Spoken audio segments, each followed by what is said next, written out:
Le bécher passe dans l'état initial d'incolore à une solution colorée dans l'état final.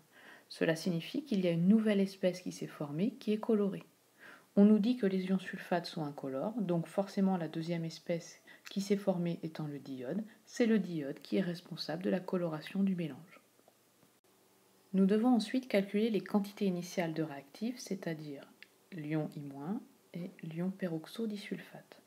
On nous dit que la solution I- pour volume 50 ml et 0,50 mol par litre. Donc j'applique la formule N égale C fois V, je fais attention aux unités, 0,50 fois 50 ml, donc 50 10 moins 3 litres, ce qui nous fait une quantité de matière initiale d'ion iodure de 2,5 fois 10 moins 2 mol.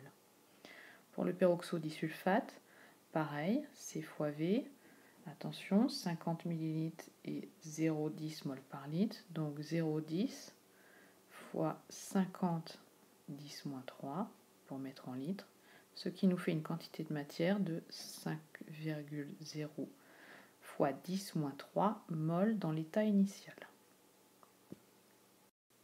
Il faut maintenant calculer l'avancement maximum de cette réaction. Comment faire? Eh bien, j'ai les quantités de matière des deux réactifs dans l'état initial. Je vais donc calculer combien de fois je peux faire la réaction avec chacun. Si je prends les ions iodures, je divise par 2, puisqu'à chaque fois que je fais la réaction, j'en consomme 2. Donc, je peux la faire au maximum 1,25 10-2 fois. Donc, on dit que l'avancement, ici, dans ce cas, est 1,25 10-2 mol. Si je prends les ions peroxodisulfate, S2S2O2 8 dans l'état initial, divisé par le coefficient stoichiométrique qui est de 1, ça me fait une valeur de 5,0 fois 10-3 mol pour l'avancement. On choisit le nombre de fois forcément le plus petit qu'on peut faire la réaction. Donc, ici, 5-10-3 est plus petit que 1,25-10-2. Donc, l'avancement maximum de cette réaction est 5,0 fois 10-3 mol. Alors, attention à bien le rédiger.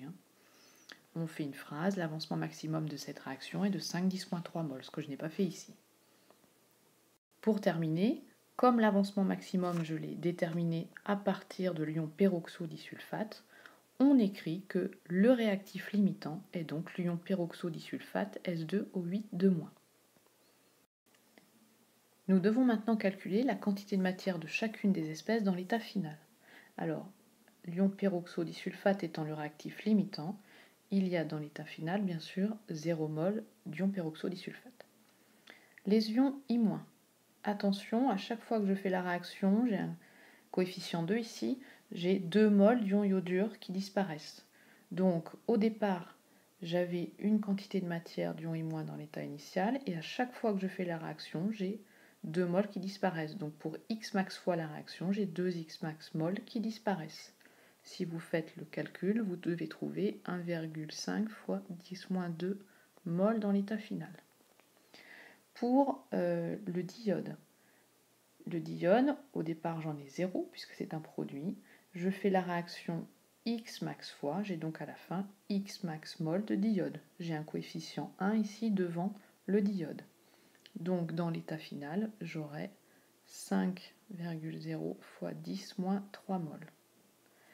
Et pour la dernière espèce, le deuxième produit, attention, ici, j'ai un coefficient 2 devant l'ion sulfate. Ça veut dire qu'à chaque fois que je fais la réaction, j'ai 2 mol d'ion sulfate qui se forment. Donc pour x max fois la réaction, j'ai 2x max mol qui se forment. Donc 2 fois 5, 10 moins 3, ce qui fait 1,0 fois 10 moins 2 mol.